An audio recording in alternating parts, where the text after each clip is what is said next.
اللہ ہونے کا، نبی کے امتی ہونے کا، یہ دونوں فائدے یہ تب ہے جب ہم زندہ ہیں. مر گئے تو ختم ہو گیا، کتاب بند ہو گیا، آگے کچھ نہیں، آگے جو کچھ آپ نے گزارا اسی کا حساب ہوگا. ابھی زندہ ہے تو آپ اللہ کے بندگی میں اور بڑھ سکتے ہیں، اللہ کے قرب میں، اس محبوب اللہ کی جس کی محبت کے میں نے تھوڑا سا جھلک آپ کو دکھایا، اللہ کی مہربانی کے اللہ کے کریم ہونے کی جھلک میں نے دکھائی. تو آپ اس سے کتنا فائدہ اٹھا سکتے ہیں؟ جب تک زندہ ہے آپ آگے بڑھ سکتے ہیں. ومن سعى لها سعيها، جو جتنا کوشش کرتا ہے وہ آگے بڑھ سکتا ہے. دنیا محنت سے نہیں، محنت شرط ہے، دنیا مقدر سے ملتی ہے، آخرت جو محنت سے ملتی ہے. جو جتنا اللہ کے لیے محنت کرتا ہے اتنا ہی ملے گا. نسب سے نہیں ملے گا، رنگ سے نہیں ملے گا، طاقت سے آخرت نہیں ملے گی، اور کیا ہے پیسوں سے نہیں ملے، کسی چیز سے. من سعى لها سعيها، جس نے آخرت کے لیے جتنی کوشش کی وہی ملے گا. تو میرے محترم دوستو، کوشش زندگی کے اندر ہے. ہم کتنے اللہ کے قریب ہو سکتے ہیں یہ ہمارے آپ کے ہاتھ میں اللہ نے دیا ہے. اتنی بڑی چابی، اتنی طاقتور، اتنی قیمتی چابی، اللہ کے قرب کی چابی، اللہ کے قرب کا راستہ، یہ ابھی ہمارے آپ کے ہاتھ میں ہے. کتنے بڑے ہم مالدار ہیں، خدا کی قسم اتنا مالدار ہے، اس مالداری سے بڑھ کر کوئی مالدار نہیں. یہ بہت بڑا جناح ہے، بہت بڑی دولت ہے.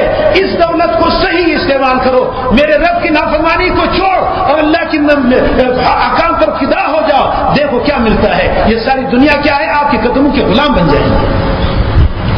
دنیا تو آپ خاطر میں لاؤ گے بھی نہیں، اس کی مناسبت نہیں. اللہ کی محبت، اللہ کی عشق، اللہ کا تعلق مل گیا، ایک ذرا بھی مل گیا، اللہ کے تعلق والوں کا جوتیوں میں جگہ مل گیا. خدا کی قسم ساری دنیا کے بادشاہ اس کے قریب ہو جائے. ایک اللہ والا سویا ہوا ہے، اللہ والے سے جب اللہ مل جاتا ہے پھر اللہ کا عجیب کیا رہتا ہے. ایسی استثناء ایک بہت بڑے بادشاہ ہے، وہ بادشاہ اس کی کس کے لیے آ رہے ہیں؟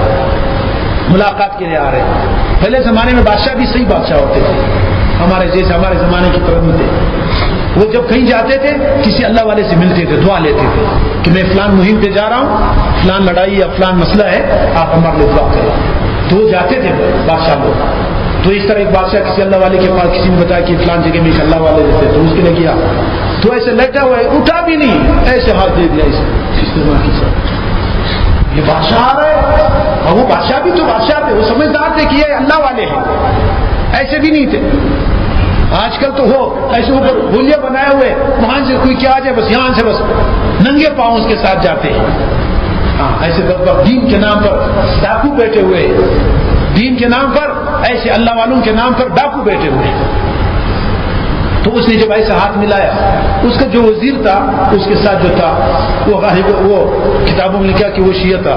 اس نے اس کو طنز کیا کہ آپ کو یہ پاؤں پھیلائے ہوئے کب آپ کو یہ سکھائے پاؤں؟ یعنی بادشاہ آ گیا، آپ پاؤں پھیلائے ہوئے ہیں، صرف ہاتھ ملا رہے ہیں. تو اس نے کہا کہ آپ نے پاؤں پھیلانا کب سیکھا ہے، تاکہ بادشاہ کو پتہ چلے، بادشاہ اس کو ڈانٹے. تو انہوں نے کہا جب سے میں نے لوگوں سے ہاتھ بند کر دیا تو پھر پاؤں پھیلانا میں نے شروع کر دیا. جب بادشاہوں سے مانگنا میں نے بند کیا ہے تو پاؤں پھیلانا اس وقت سے میں نے سیکھ لیا. وہ ہکا بکا ہو گیا تو چلا گیا. یہ اللہ والے تھے، اتنا بھی دنیا سے تاثر نہیں، نہ بادشاہ سے تاثر، نہ کسی. اس لیے کہ جب دل میں اللہ آ جاتا ہے، اللہ کی تاثر، سبحان اللہ، خالق کی کائنات کا تاثر. آپ 2 منٹ یہ تصور کریں، جب اللہ میرے ساتھ ہوگا پھر کسی چیز کی کمی ہے؟ کوئی ڈر ہے کس چیز کی؟ جنگل میں ہے، کہیں پر بھی ہے، انسانوں سے ڈر نہیں، حیوانوں سے ڈر نہیں، زمین سے ڈر نہیں، کوئی نہیں، سب اللہ کے ہاتھ میں. جب اللہ چاہے گا وہ ہوگا، جو اللہ نہیں چاہے گا وہ نہیں ہوگا. ختم، معاملہ ہی ختم ہو جاتا ہے. پھر موت سے کس چیز کا ڈر اور فقر سے کس چیز کا ڈر؟ دنیا کے خزانے اللہ کے ہاتھ میں ہیں، رحمت کے خزانے اللہ کے ہاتھ میں ہیں، اور عذاب کے خزانے اللہ کے ہاتھ میں ہیں، عزت کے خزانے اللہ کے ہاتھ میں، ذلت کے خزانے اللہ کے ہاتھ میں. اللہ ذلیل کرنا چاہے ساری دنیا عزت کی عروج پر پہنچا دے، وہاں سے اللہ پاک ہمیں ذلیل کر دے. اور ساری دنیا میں ذلیل کرنا چاہے، اللہ پاک عزت دینا چاہے، جہاں سے لوگ ناکام ہو جائے، ختم ہو جائے کہ یہاں پر ختم ہو گیا، وہاں سے اللہ پاک ہمیں عزت دینا. عزت کو عزت ذلت کے نقشے اللہ کیا آ رہا ہے. تو اس رب کو منانا ہے. یہ جمعۃ الوداع، یہ رمضان مبارک کی یہ قیمتی گھڑیاں، یہ اعتکاف، یہ رونا دھونا سب اس کے لیے میرے محترم دوستوں خلاصہ میں نے عرض کر دیا. ہر ایک آدمی سمجھدار ہے، ہر ایک سب کیا ہے اپنی آخرت کو سوچو اور اپنے اللہ کو راضی کرو. خدا کی قسم ایسا رب ہے، ایسا موقع اللہ نے دیا ہے. ایک سبحان اللہ کے لیے ترس جائیں گے، ایک قطرہ پانی کے لیے ترس جائیں گے، موقع نہیں ملے گا. یہ زندگی موقع بہترین چابی ہمارے ہاتھ میں ہے. جہاں پر گھماتے ہو، خیر کی طرف گھماتے ہو تب بھی اختیار ہے، شر کی طرف گھماتے ہو تب بھی اختیار ہے. خیر کی طرف گھما دیا اللہ کی قرب اور جنت کا دروازہ کھلے گا، اور شر کی طرف گھما دیا جہنم اور شیطان کی دروازہ کھل جائے گا. اب آپ کی مرضی ہے جو جس طرح کرنا چاہے. من شاء فلیکفر ومن شاء فلیؤمن. اللہ نے اختیار کیا.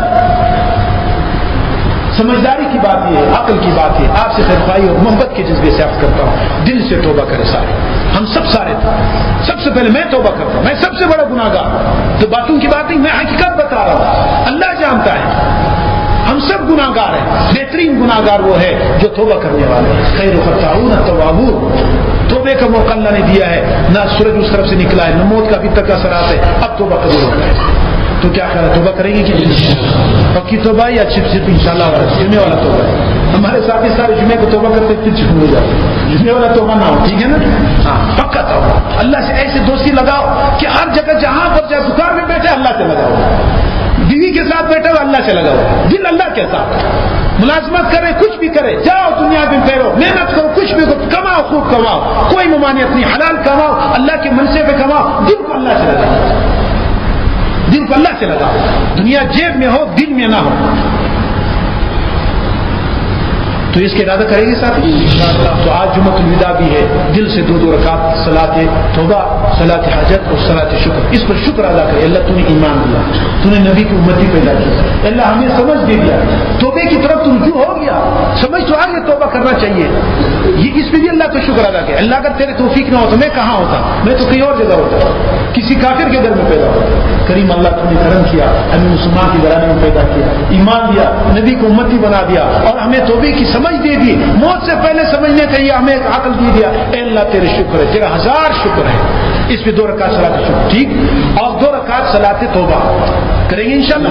ہاں اے اللہ اس پر توبہ کرتا ہوں جو گناہ مجھ سے ہو گئے، نادانی سے، دانستگی سے، جس طرح ہوا ہے. اے اللہ میں جانتا ہوں، آپ مجھ سے زیادہ جان، میں تو بھول گیا ہوں اپنے گناہ. اے اللہ تو بھولتا نہیں. اے اللہ اب اس کو مٹا دے. اب آج کے بعد پھر سے میرے یاری ہے دل سے. اللہ میں تیرا ہوں، میں تیرا بندگی کرتا ہوں، تیری محبت کو چاہتا ہوں. تو کریں گے توبہ انشاءاللہ. اور 2 رکعت صلاۃ جو بھی حاجتیں ہیں اللہ سے مانگے. اللہ میری یہ حاجت ہے، جائز حاجت ہے، اللہ سے مانگے. یہ قبولیت کے وقت ہے، آخری عشرہ ہے، اعتاق من النار کا عشرہ ہے. اس عشرے میں اللہ پاک سینکڑوں نہیں لاکھوں انسان کو جہنم سے آزاد کرتے. چلو آزاد ہو گیا، آزاد ہو گیا، آزاد. فرمایا کہ 10 لاکھ انسان ہر افطاری پر رمضان میں اللہ پاک جہنم سے آزادی دیتے. کتنا؟ 10 لاکھ انسانوں کو جہنم سے آزادی. جب آخری افطاری ہوگا، جتنے پورے رمضان میں ادا کیے کیا ہے آزاد کیے، اتنے آخری افطاری میں سب کو آزاد. تو اللہ سے دعا کرے اللہ ہمیں اس فہرست میں شامل کرے. ہمارے ماں باپ کو، ہمارے بہن بھائیوں کو، بیوی بچوں کو، تعلق محبت والوں